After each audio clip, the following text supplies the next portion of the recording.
Hello everyone, welcome to Godfrey Science Academy. Today, in Mastering History series, we will be discussing in exam perspective about some important concepts, events, and how to interrelate these events in the perspective of exam, and to understand how the new developments through the history timeline happened.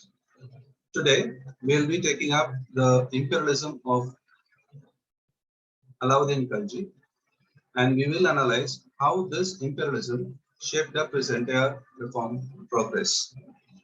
Everyone knows Alauddin had an imperialist idea, and this imperialist idea was the basis for his ambition to become the second Alexander or Sikandar Sani. And this imperialism shaped up his kingship initially, and he brought out many policies to strengthen the kingship. And this strengthening of kingship and imperialism in mind resulted in the idea of permanent standing army. And this permanent standing army necessitated two important perspectives of understanding the Indian security aspect. So one, it is the external security, and number two, it was the internal stability.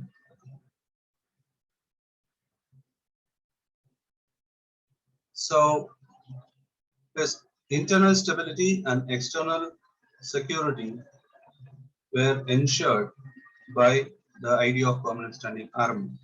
For that, he involved in military reforms.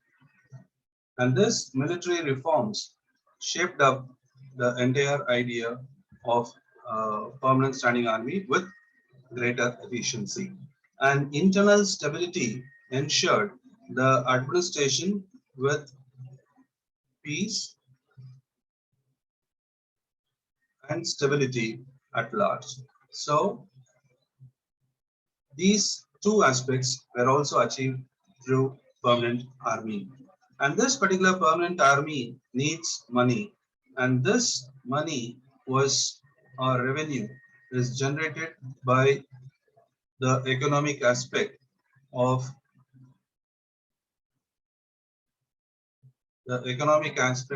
his reforms. So this economic reform also had different uh, phases. One we can see in agrarian area,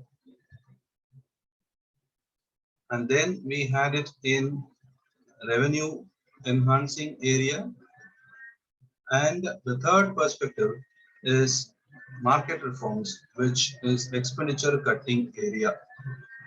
So in all these areas, the reforms were put in place. So we will see how these reform aspects came into existence. So this particular kingship was a fundamental change what Alauddin wanted to have, and for the first time he declared himself as Zille Ilahi or shadow of God. So this concept ensured that he had the divinity of kingship as a concept, and he also mentioned that kingship knows no kinship. This concept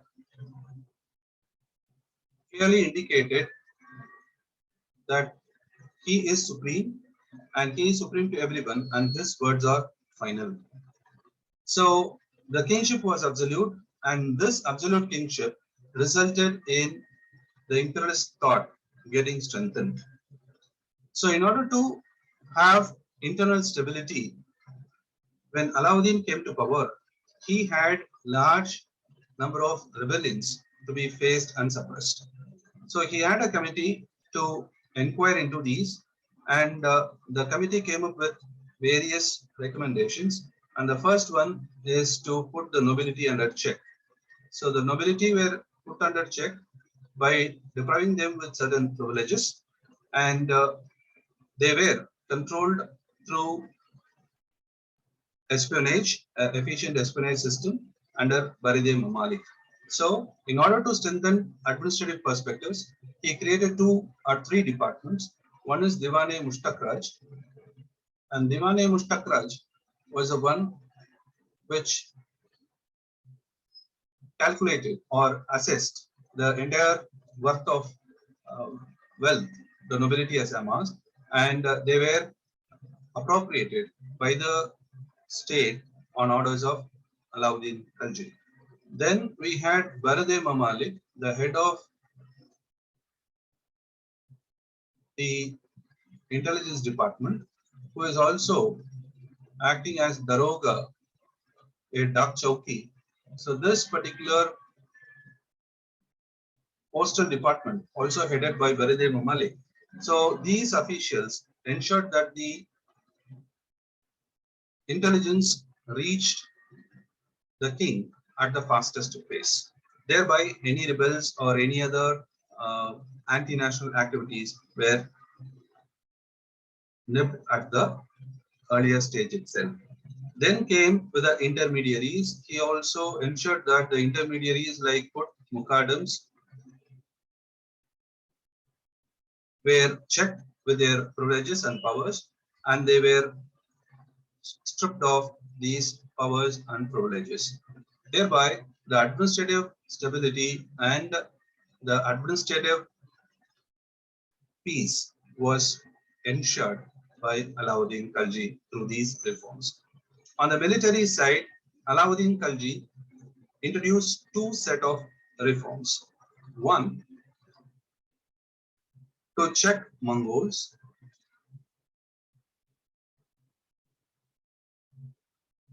who invaded frequently, because Alauddin had the highest number of invasions of Mongols into India.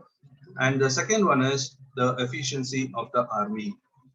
So to increase the efficiency of the army, he introduced Dag system or branding of horses, and Chehra system or identification marks for the soldiers in order to remove duplications. And he personally recruited the army. As far as Mongol invasions are concerned, he created a policy called offensive defensive policy, and this offensive defensive policy ensured that they will go on offensive mechanism against the invasions to defend their territories, and for that a permanent garrison was readied with Siri Fort. So this particular Siri Fort acted as a contingent which involved in this particular offensive and defensive policies. So external aggression on part of Mongols were suppressed, and for that Zafar Khan became one of the main reason, and internal stability was also earmarked his territory. With that, he started focusing on economic aspects. So on part of agriculture, so Alauddin was the first person or first sultan in India to introduce measurement of land as a criteria for assessment of the share of produce. So he introduced this concept with secondary gas as a measuring tool. He also introduced new taxes such as charai, garai, which also were approved, and they were taken up from the farmers.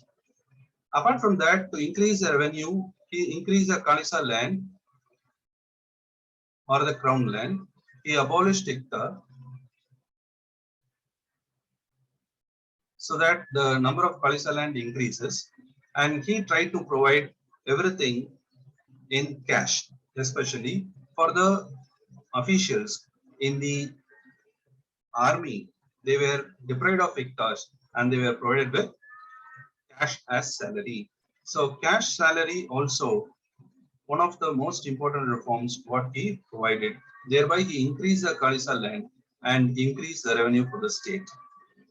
Apart from that, he introduced market reforms. Shana A. Mandi was a official who run that particular market reforms.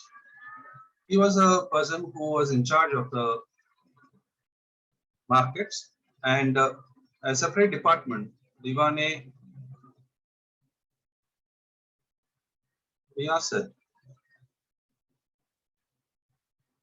was set up in order to undertake market reforms.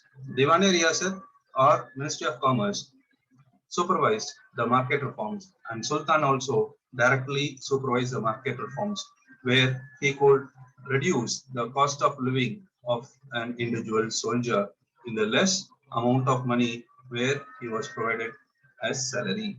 So thus you can understand that imperialism as a policy of Alauddin Khalji marked a touch in all his reforms and shaped up his reforms on the wholesome. For more such events to be discussed, follow us in YouTube as well as subscribe to our channel. You can also have daily discussions with respect to current affairs in our Telegram channel. Thank you.